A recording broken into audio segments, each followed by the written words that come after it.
Once you have made that mistake, then you're thinking up all kinds of things because the basis is wrong, it can never come to the right thing. So the important thing to see is, what is life, what is death? Don't think on those terms. What is you? What is the nature of your existence right now?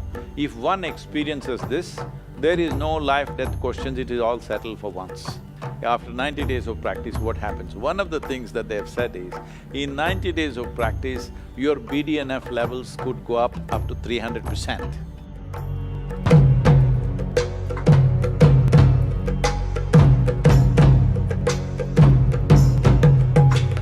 Basically, you're saying is that the three other bodies that are physical, when they touch this, what they experience in these three bodies is the bliss, as opposed to the consciousness itself as bliss. It's very interesting. Your description also, to talk about it from that point of view, we are all sharing, you know, I mean, what is human civilization but an endless sharing of our experiences and what we think other people should do. Now, as you say, some people are dictatorial about it and tell everybody else this is what you must do. But in your books, you've said that.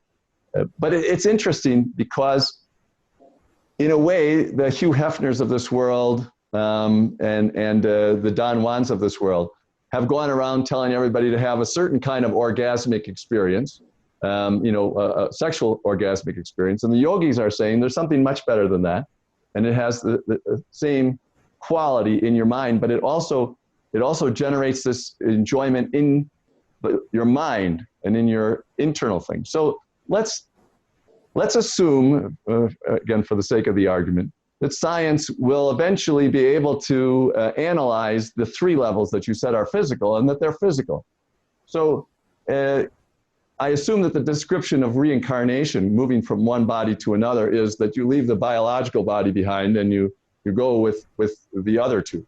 So I wanted to tell you one story about an NDE, a near-death experience that I found most entertaining of all, because most people have this very strict idea about what's supposed to happen always. There's a man, I almost don't like telling this story because he went into a coma for 3 months because he got in a motorcycle accident. So. Don't tell me the story now. Yeah, okay. I'm a motorcyclist.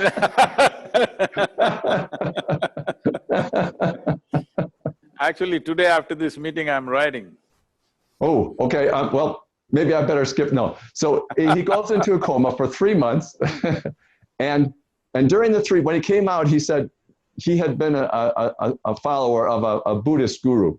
And when he was in this near-death experience in the coma, that his guru came and explained to him that his life wasn't complete yet, that he must go back and complete the work of carrying on his guru's work. But he also met another being, a more feminine spirit, who said, no, it's time for you to go to the next level. You should come with me. And he said that they basically argued for the whole 3 months over which one he should do, and eventually he came back. But I thought it was an interesting experience because most people just say, I'm being welcomed, I'm being told to do this, but here there was an argument over it. Well, about science coming to it, let me clear that fast. I must tell you this, that today we brought this forth with certain universities in America researching on people who have done simple inner engineering practices. After 90 days of practice, what happens? One of the things that they have said is, in 90 days of practice, your BDNF levels could go up to 300%. That means your mood and your experience is kind of fine. And the increase in the endocannabinoids is about 70% than what it was before. That means you're naturally blissed out. I'm saying we are creating a chemical soup. This is the most complex chemical factory. Now we are learning to manage it well so that being blissed out is a natural consequence. Science is coming to it. Now they have also opened a center for named after me in the Harvard Medical School regarding conscious planet, about cognition, consciousness and compassion, they're calling it that way. But about this man, I don't like that it happened when he was on a motorcycle, But isn't it unfortunate, a whole lot of people come to more sense when they're in coma than when they're conscious and alive.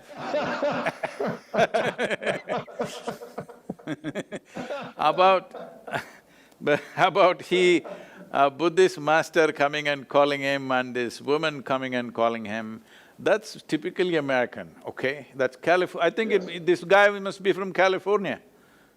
He is very from California, absolutely. You got it obviously. right on the head.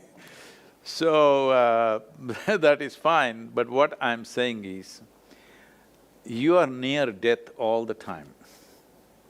It's not that it has to happen because you crashed your motorcycle or your surgery went wrong or something else. We're always near death. We are looking at life like this. The yogic way of looking at it, inhalation is life, exhalation is death. I think this book has not come to you yet. In the month of February in 2020, I published a book called Death, The Inside Story. Yes. I have that one too. I was going to ask some questions. That one. You beat me to the question, just go right to it. So, I thought that's published only in India, I thought it's not in United States. No, we have it here too. Okay. So, the important thing is this. See, one dimension of life which has remained uncorrupted by human mind is death. You can say as many stories as you want, but if in your experience, if it was real, you would be willing to go when it's time, joyfully you would go. So the test whether really you had near-death experience and you realize something about it or not is, will you die with a smile on your face or not? This is a clear test, all right? For this, there is a pre-test which we can set up here. We call this the cobra test, because a cobra and a few other creatures have this sense, even the bees have this sense. They look at you only from the point of your chemistry. So, right from a very early childhood, I've been handling cobras and in India, this is a land of king cobras. You can go in the jungle and just pick up a cobra just like that, not holding him by his head and all this stuff. Just in the middle of his body, you can just pick him up. He will just come without any resistance. But if you show a little bit of anxiety within you, if you show a little bit of fear within you, he will go for you, because he senses danger from you. So he is only experiencing you as a chemical soup. So whether your soup is good or not, if you want to test, there's a cobra test.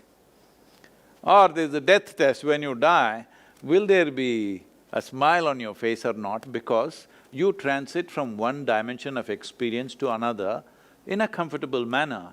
That can only happen if your experience of life in some way has transcended the physical accumulation that you have. I'm stressing on the accumulation because your body is an accumulation. What you gather can be yours, can never ever be you, isn't it? It's like saying, this cloth, this piece of textile is me. The same thing, this textile that you call as my body, which we wove together with so many things, now you think it's you, that is a fundamental mistake. Once you have made that mistake, then you're thinking up all kinds of things, because the basis is wrong, it can never come to the right thing. So the important thing to see is, what is life, what is death? Don't think on those terms. What is you? What is the nature of your existence right now? If one experiences this, there is no life-death questions, it is all settled for once. It's like how you drive your car is much more important than the car you drive, or motorcycle in this case. Your method of doing it, your decision-making. And you also mentioned, I think in the death book about No, I would like to tell you, in 70s and 80s when I was riding a two-stroke, single-cylinder, 250cc Czechoslovakian motorcycle, and today I'm riding modern machines, and it's a world of difference. So, the machine that you're riding also is very important. Well, I mean, certainly you write a lot about how to work your body in order to have a better vehicle as well. But But somebody can rework their body and then be very miserable anyway. On a very highly sophisticated motorcycle, you can still crash and become comatose and imagine both a monk and a woman. Either way, it's still possible.